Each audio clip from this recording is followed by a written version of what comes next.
Say, Lord, what is making me short-sighted? I want to be successful. And I'm not talking about successful out there where people see it. I'm talking about successful on the inside.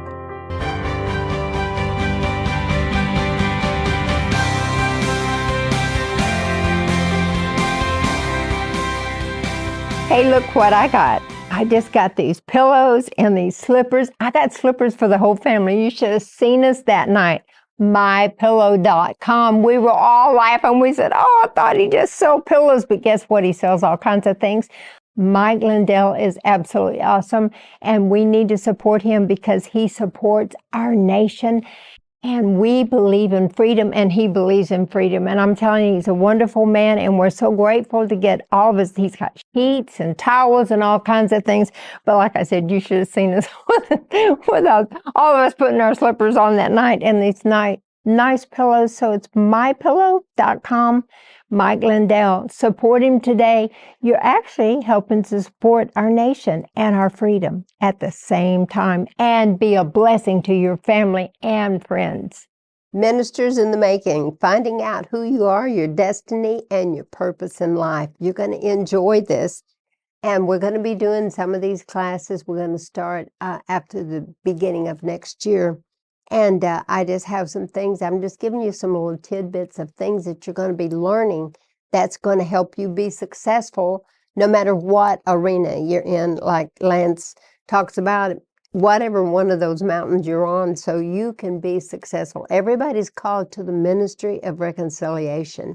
And so some people succeed better than other people. And so we're going to find out how we can succeed much better. And it's always inward. It's never other people's fault. We want to blame the boss, and we want to blame society, and we want to blame our parents. We want to blame, but that's not, it's how we are inside and what we're thinking and how we feel and things that in our life that needs to be changed. Our mind needs to be renewed to success. And what we actually classify success as, we have all kinds of things that we say, well, if you have a this, then you're successful financially. If you have a that, then you're successful in your family. And if you have a that, then you're successful in, physically in your body or whatever. But we're going to see its success has to do with the inside. So turn over to 2 Peter. Chapter 1, I'm just going to scan through this because we're only going to do a short one here to help you. If you'll start with verse 2, it's going to start explaining what we have to have in order to even start our journey towards success.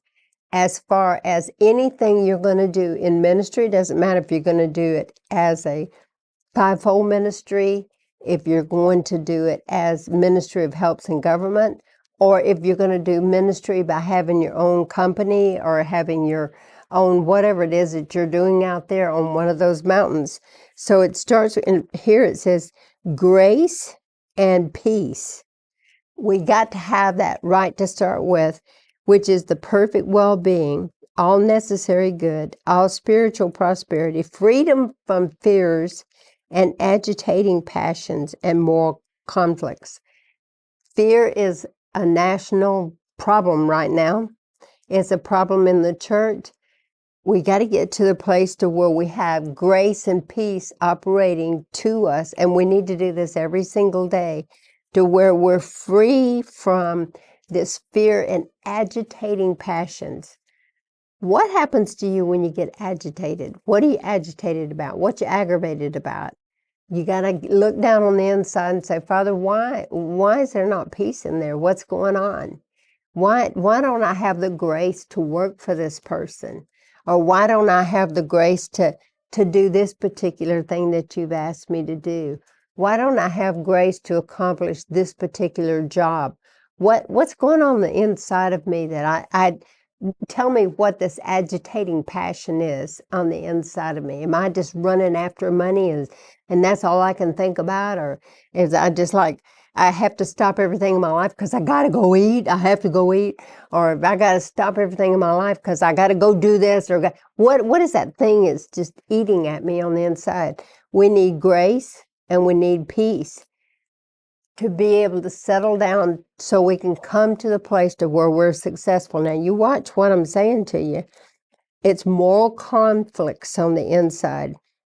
So we have to have the full, precise, and correct knowledge of God and Jesus. The more we understand our Father and the more we understand Jesus, the more we understand and identify who we are. Who are you really on the inside? You don't have to be like anybody else. You can be just exactly that person that God has created you to be in your uniqueness. And then begin to understand yourself. And I'll just tell you a little bit about myself. I've been so prophetic. Even as a child, I didn't get to go to church, but I got born again when I was real little. But I had this prophetic edge to me, and I didn't understand myself. I didn't know why I thought like I did. I didn't know why I saw the things that I saw. And it was always like, what's going on? And God began to help me see how He had made me so that I could accept myself like much better. I could kind of figure out, oh, this is why you're thinking like that. And so do the same thing. Say, Father, what is this? How have you made me? Help me understand this. And so then you go on down and it says, verse 3, it says, divine power has been given to all of us so that there's life and godliness. We have to have a move of godliness. Whoa. And a respect and an honor for God. But it's through the personal knowledge of Jesus Christ, and it's through His own glory and virtue. Now, watch verse 4. So if you start with verse 4, and I want you to do this on your own study through this.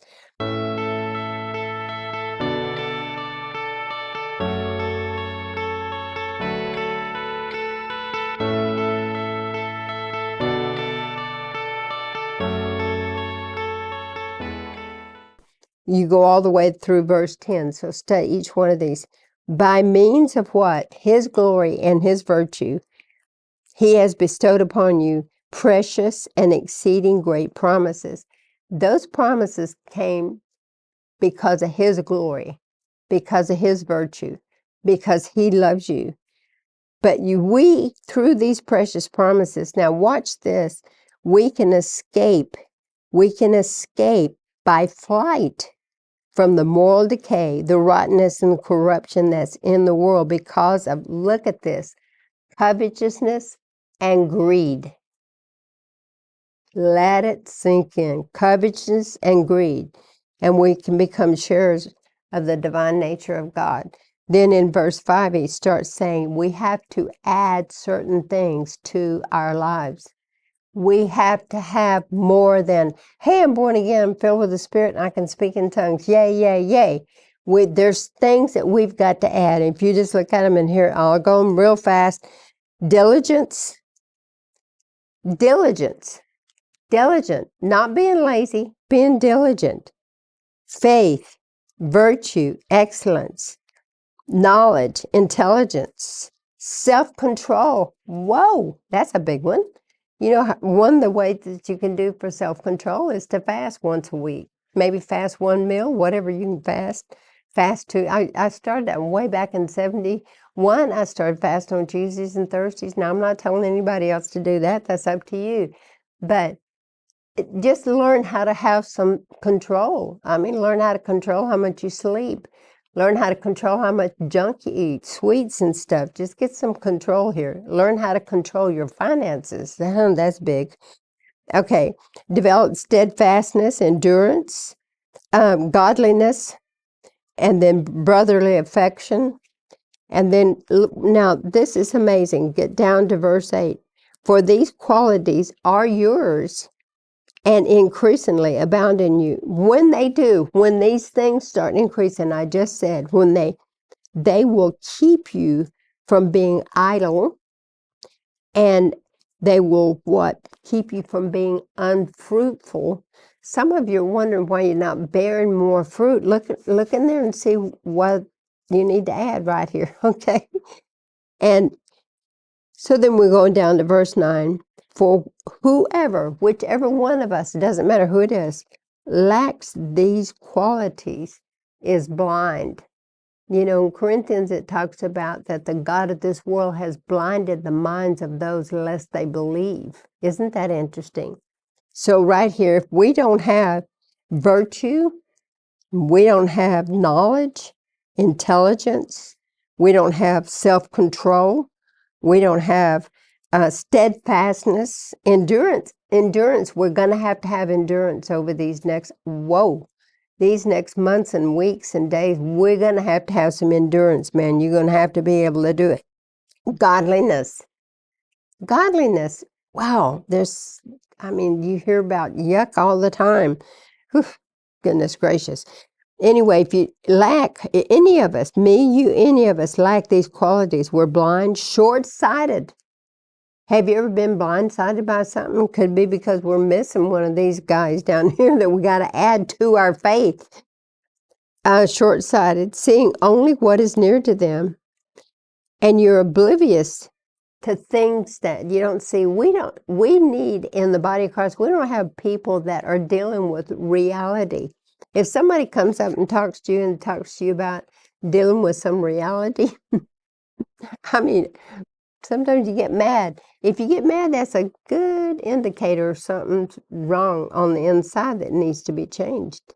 We got to be able to stop being short-sighted. We've got some booger bears coming up here over these next weeks and months and years in our life. We got to get to where we can see things and deal with them and not act like they're not there. All righty. So aren't you just so glad? If you want to be successful, we're heading to success. So just hold on. We're going to get there.